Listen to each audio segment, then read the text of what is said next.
Federal Drive is presented by GEHA, Government Employees Health Association, proudly providing health and dental benefits to federal employees and their families. Visit GEHA.com. Federal employees have been wondering what the forthcoming Trump administration will mean to them. It's easy to forget, though, that Congress has something to say about that also. President-elect Trump will have a House and Senate both in Republican hands, an infrequent so-called trifecta. Here with what more to expect from the Hill, WTOP Capitol Hill correspondent Mitchell Miller. And you really say that last week was the week that was, with the parade of events either headed to the Hill or happening on the Hill. Right. What a whirlwind of activity. And that was just week one, right? Let's see what's next. Congress, as you know, is really buzzing about what this new Trump administration will mean for federal workers. And many congressional Republicans believe that with the complete control of Congress, this is their chance to start slashing the budgets and personnel from federal agencies. The Republican chair of the House Oversight Committee, James Comer, says he welcomes the ideas of the so-called Department of Government Efficiency, which, as you know, is actually not a government agency, but an advisory organization led by Elon Musk and Vivek Ramaswamy, to try to make major cuts in federal spending. Ramaswamy has said that by requiring federal workers to come into the office 5 days a week, he believes that would cause a lot of feds to quit. And he's even suggested that percentage could be as high as 25%. A lot of people are skeptical about that. I asked Virginia Senator Tim Kaine about this, and he said he's always open to considering ideas for reform, for changes to federal agencies. But he also points out that just because this organization has been set up doesn't mean it has the power to implement its recommendations. No unilaterally appointed group of self-proclaimed experts is going to be able to themselves decide to shed the government of federal employees. Congress has got the power of the purse. Many of these agencies are set up by statute. Kaine points to the Department of Education, which conservatives have said for years they want to get rid of, charging it's just a big bureaucracy. And Kaine says if they want to do that, they need to go through the legislative process. As you mentioned, Congress is here, right? Bring up a bill, see if it moves forward and where it goes. And also, this Department of Government Efficiency has more than a year to collect its recommendations. And we both know the history of Washington is replete with these blue ribbon panels and recommendations for cutting spending.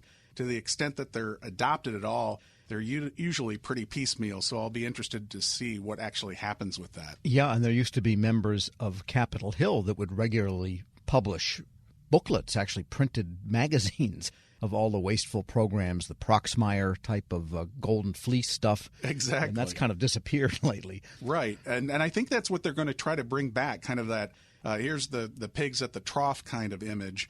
And try to have a bunch of they say they're going to basically have a ranking of some of the what they consider the worst projects or the biggest wastes of money. So we'll have to see what they actually come up with. Yeah, studies of the sex life of the African viper or something like that.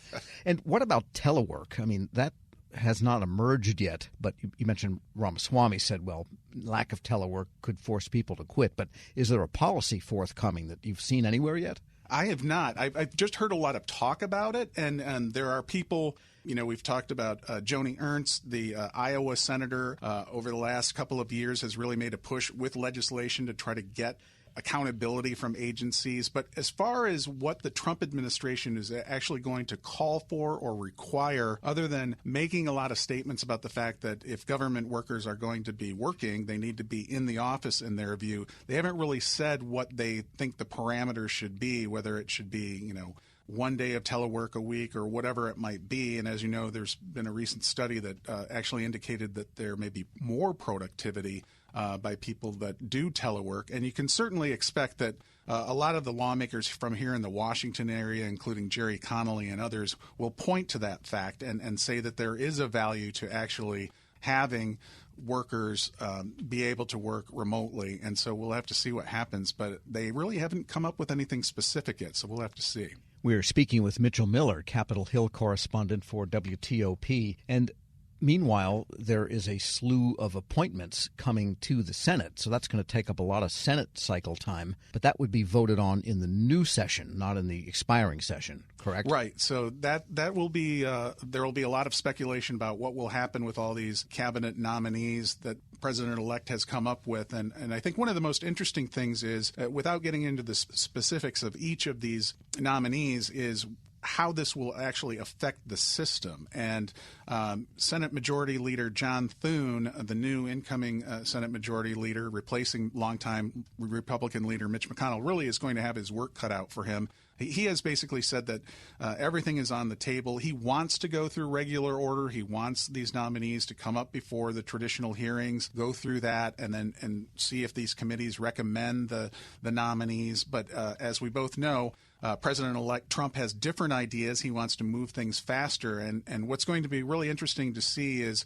at what point are the Republicans in the Senate going to say, okay, we're going to go along with the president-elect and we're going to go with these recess appointments, which, as you're aware, haven't really been used. The last time they were used was under President Barack Obama. He used it a little over 30 times, and it was really used a lot. And many people, of course, thought it was abused under Bill Clinton and George W. Bush. But what's interesting is to see whether or not John Thune, what is his point where he's going to say, okay, the president really wants this person through. I'm going to go ahead and we'll have a 10-day recess here and allow this person to get through. You know there will be howls of complaints from the Democratic side, and they will try to throw sand in the gears to try to slow that down. But the Democrats, because of the fact that there is this political trifecta, they really don't have any power here. So it will be really an interesting constitutional and congressional moment to see whether or not we get to that point, and then